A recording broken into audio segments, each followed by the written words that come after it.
tinapay ang paghihinagpis, liwanag at kadiliman. Sa kadiliman ay paniguradong may nagtatakas, nagmamakaawa. Hindi na ako makapaghintay sa araw kung kailan wala ng kadiliman.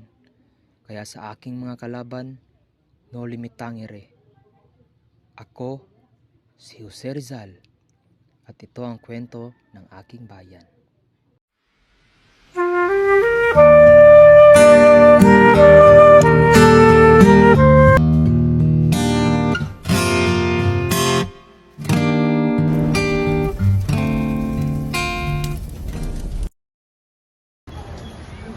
Bienvenido de nuevo a la ciudad del Crisostomo. Gracias, ¿cómo estás? Kapitan Tiago, talagang pinagandaan mo ang aking pagbabalik. Por supuesto. Itong taon kang nanirahan sa Europa. Alam ko na mismo ang mga putahe mula sa ating bayan. Halika, magpakilala kita sa aking mga kaibigan. Kaibigan, pinapakilala ko sa inyo si Don Crisostomo Ibarra. Kakarating lang mula sa Europa. Buenas noches, amigos. Sa mga pura ng aking bayan. At sa mataling kakaibigan ng aking ama, Padre Damaso. Hindi ka nagkakamali. Ako nga si Padre Damaso. Ngunit kailan may hindi ako naging matalik na kaibigan ng iyong ama. Ikaw nga ba ang anak ni Don Rafael? Opo, Tiniente. Maligaya ako dati.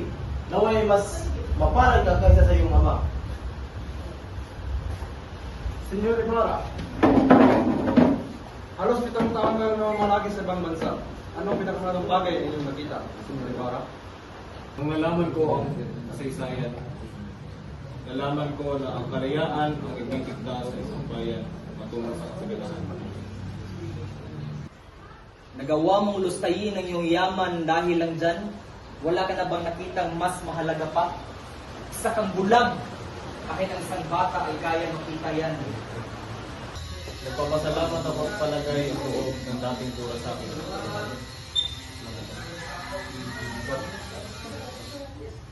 Naway pagpaumanhin ninyo ako. Kakagaling ko lamang sa mahabang biyahe at may asikasuhin pa ang bukas.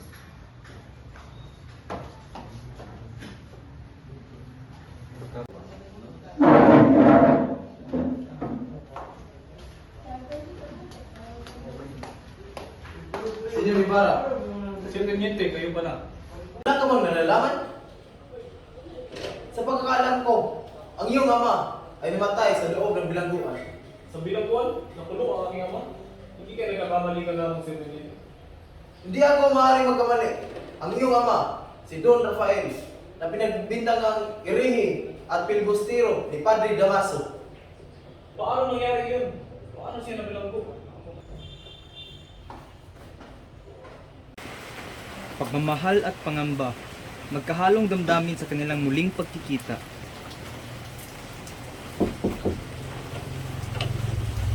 Magandang araw kayo sa inyo. Magandang araw, Didi. Ngunit bakit ka napunta sa aming tahanan? Nais ko lamang dalawin si Maria Clara. Nariyan po ba siya? Andeng, andeng! Nariyan ba si Maria? Pakisabi sa kanya na nandito ang kanyang nobyo na si Cristimo Ibarra. Pasa ka muna, Didi.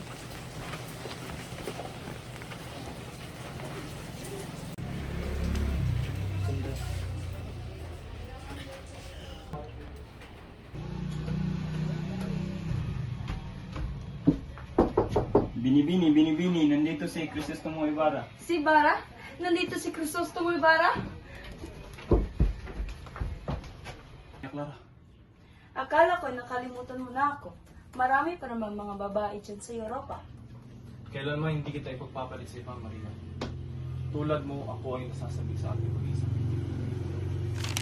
Sementeryo ng lihim at bigating natuklasan ng mapait na sinapit ng kanyang ama. Ginoo, magandang hapon. Magandang hapon din, Gino. Anong pailingkod ko sa inyo? Maaari ko bang malaman kung may napansin kayong pulpod na malaking krus? Malaking krus? Noong isang araw, may isang libingan na may malaking krus. Ngunit, inutusan kami ng mga kora na ilipat sa mga libingan ng mga insek. Sinong nag-utos sa inyo iyon? Ngunit, sa kasamaang palad, na-aksidente namin itapon ng iyong ama sa ilog. Sa kadahilan ng malakas ang ulan sa araw na iyon. Kamaliwan ang inyong ginawa.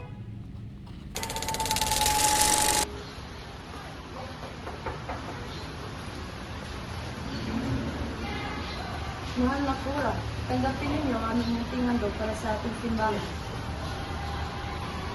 Pwede po na paano. Palagi sa nakakasyon, buwan sa patuloy niyo ang pag-handog sa simbahan. Maasahan mo kami niyan, Padre Salve. Sa katunayan nga ay isusan na ang aming paghahanda para sa darating na piyesta ng ating bayan.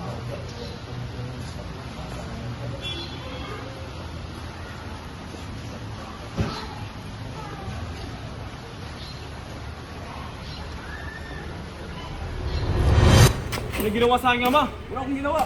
Anong wala? Tiyo, Chaco, wala akong ginawa. Hindi akong tao maggato sa mga sandaling yun.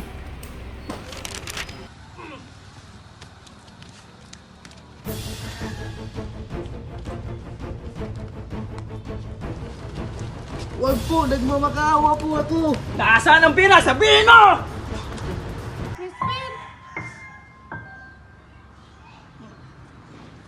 Crispin! Gusto ko na po umuwi, kuya. Huwag na po kayong malungkot. Mahal ko po kayo ni inay.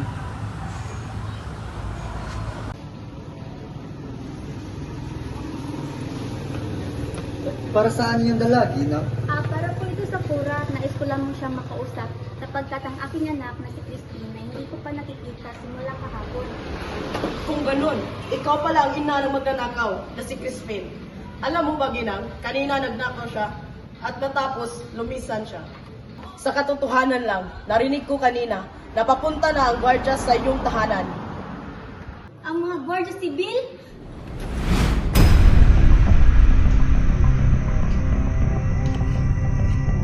Crispin! Basilio! Crispin! Mga anak ko!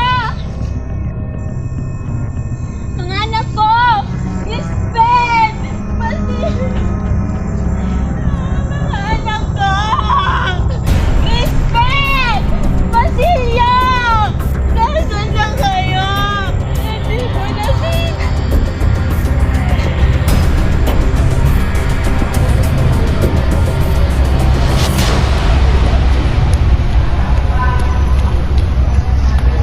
Sisa baliw! Sisa baliw! Sisa baliw! Sisa baliw! Baliw! Lahat tayo ay anak ng Panginoon. Nararapat lamang na tayo ay magmahalan at di dapat binubulungan ang kapwa nating mamamayan. Lalo't higit sa lahat, hindi dapat natin pinapanigan ang mga kumakalaban dito sa ating simbahan. Hindi ko na kaya matagal maghinta sa simbang ito. Tamang nakakataas lamang ang pinapahintulot ang makatakas sa simbang ito, hindi mga inyo. Mag-ingat ka doon, Crisostomo Ibarra, sa paglagay ng batong iyong paaralan. Dahil ang aking nalaman ay nagtangka silang patayin ka. Maniwala ka sa akin dahil ako ay iyong kapanabik. Magandang hapon, Padre Damaso. Kamusta na kaya ang labi ng iyong Ama Ibarra? Sa ang dagat na kaya ito napadpad? Wala kang karapatan isultuhin ng aking ama. Ako na lang. Tama na yan, Ibarra. Alang-alang na lamang sa akin. Huwag mong pabuhatan ng kamay si Padre Damaso. O manhingi.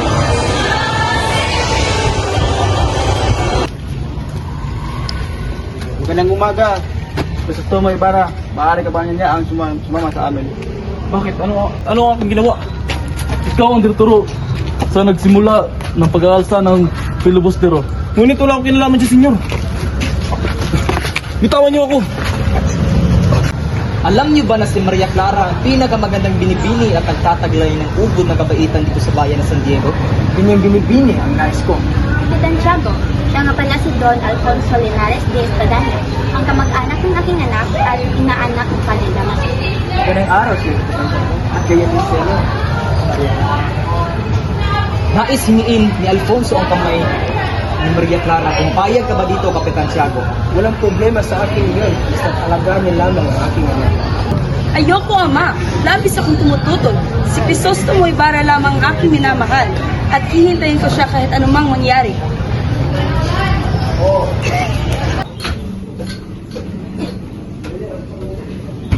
Nandyan ba si Ibarra?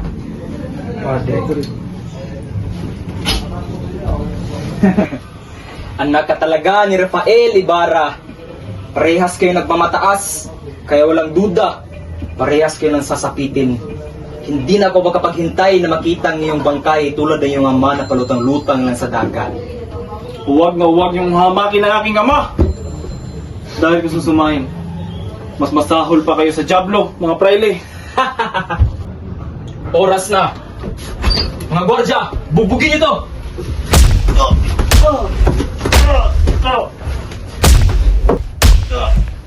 Sa kalang hamak ka ninyo.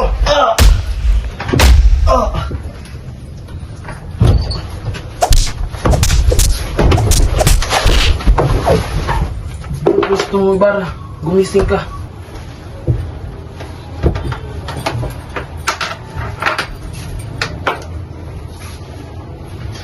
Ikaw, tatandaan kita. Itatakas kita doon kung gusto mo, Ibarra. Halika na. Anong ginagawa mo dito?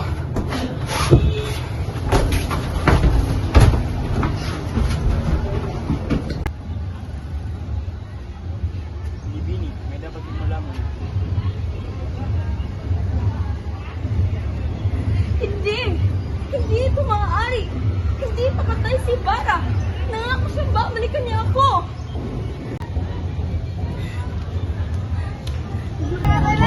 Maria Clara! Bini-bini, si Jesus may Ibarra. Siya nga! Ibarra, paano ka nagatakas? Tinulungan ako ni Elias makatapos. Kamusta ka, mahal ko? Ayaw ko magkasal kay Alfonso, ngunit mapilit ang ama. Takbohin niyo! Takbohin niyo! Takbo! Nay! Nay! Nay!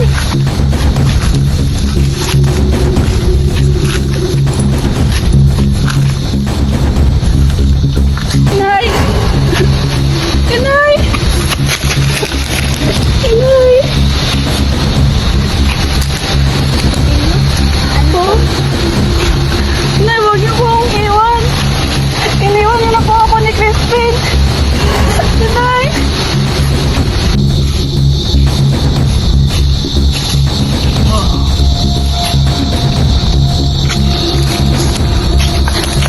Sinong taong yan?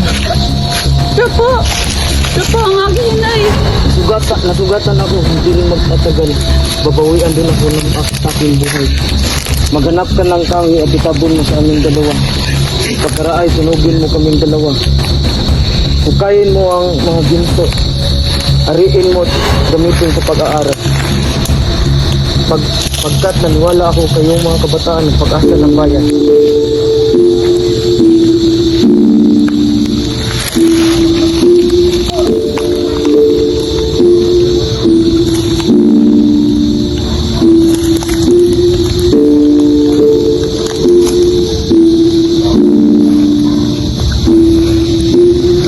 Mamamatay akong hindi man lamang nasilayan ang bukang liwayway ng aking minamahal na bayan. Kayong mapalad na nakakita, sa loobin ninyo siya at huwag kailanman limutin ang mga buwal sa ilalim ng dilim.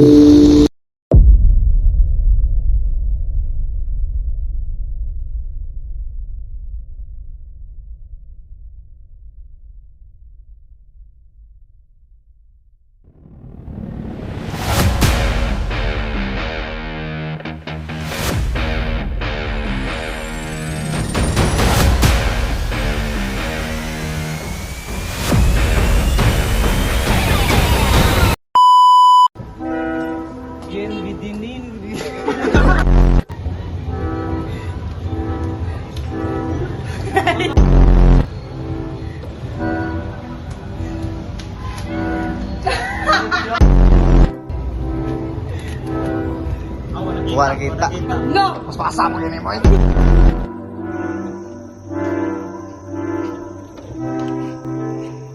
Crispin! Basilio! Crispin! Mga anak ka! Sa kalang hamak ka ninyo.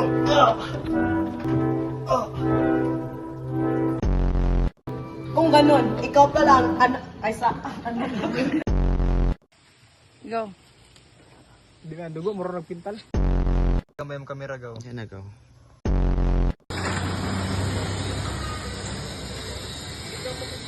Guys, tas ladre guys.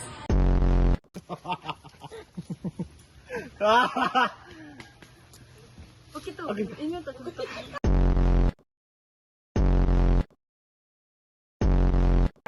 Stranded. Yeah! Ay, okay, directed by! Behind the scene, behind the scene! Yun! Yes, sir!